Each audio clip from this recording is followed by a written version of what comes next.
Thank you for taking the time to familiarize yourself with your teaching station in the classroom at Lansing Community College. Our goal is to provide you with the information necessary so that you can utilize the equipment to accomplish your instructional objectives. The Media Classroom contains a classroom computer, sound system, 3 projectors, and a controller. In addition, there are HDMI and VGA cables at each of the student tables so that students can connect their technology device so that it can be displayed on any or all of the projectors. In the Media Classroom, the teaching station is a lectern located in the middle of the classroom. As you look at the lectern, you will see a touchscreen control system. This is the central component to the teaching station, and it will control the individual pieces of equipment. In the bottom right-hand corner, you will see the Display Controls button. This allows you to turn on and off each of the projectors. Touch it and it will take you to the Display Control screen. There you have the option to determine which projectors you want to use for your class. The button labeled Projector references the main projector at the rear of the room. The button labeled Whiteboard 1 references the projector in the front left of the room.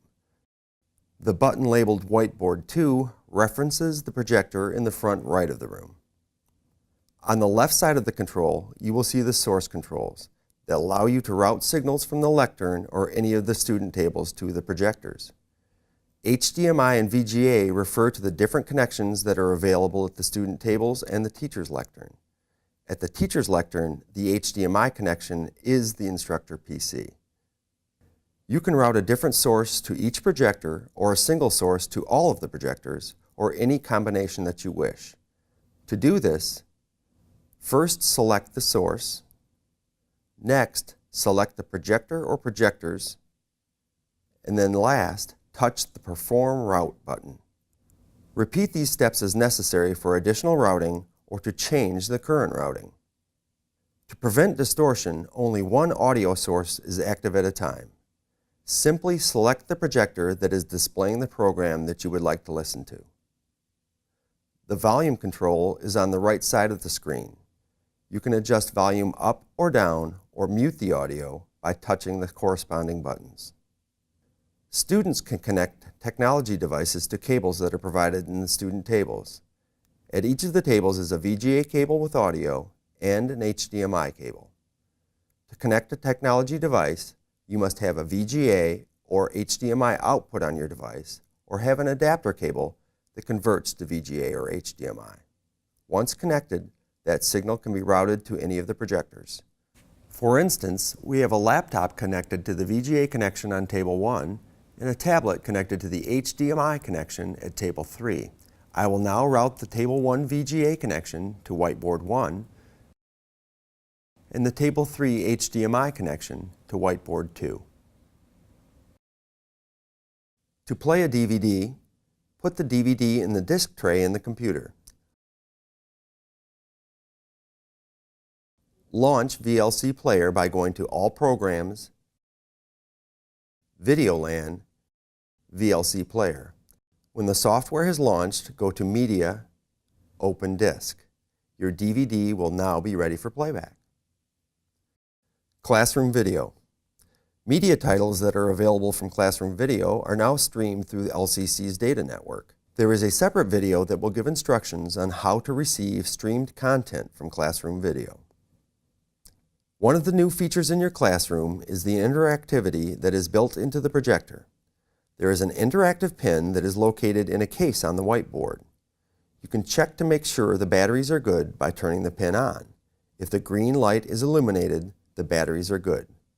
If you need batteries, contact AV Services at extension 1715. Instructor interactivity in the media room is done on the main projector in the back of the room. Please make sure the interactive module is launched on the computer by double-clicking the Easy Interactive Tools icon that is on the desktop. To use the pin as a mouse, click the mouse icon. To left-click, tap on the board. To double-click, double-tap on the board. To click and drag or scroll, tap on the board and drag with the pen. To use the pen to write, click on the pen icon on the toolbar. You can also select the color and thickness of the line and then write on the board using the pen.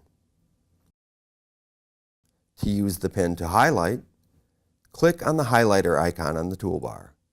Once again, you can select the color and thickness of the line and then highlight on the board using the pen. To use the eraser, touch the eraser icon and you can selectively erase some of your annotations. To erase all of your annotations, touch the clear screen icon. There are some other special pen functions such as magnify.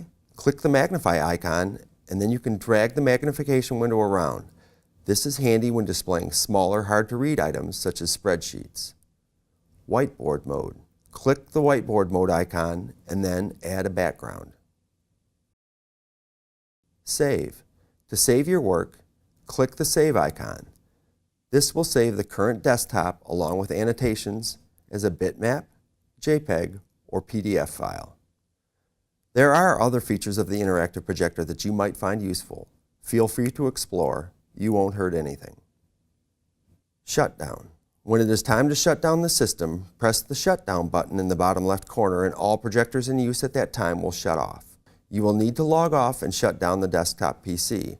Also, make sure to turn off the interactive pin and return it to its case. Thanks again for taking the time to familiarize yourself with the teaching station in your classroom. If you have any questions or concerns, please contact AV Services at extension 1715.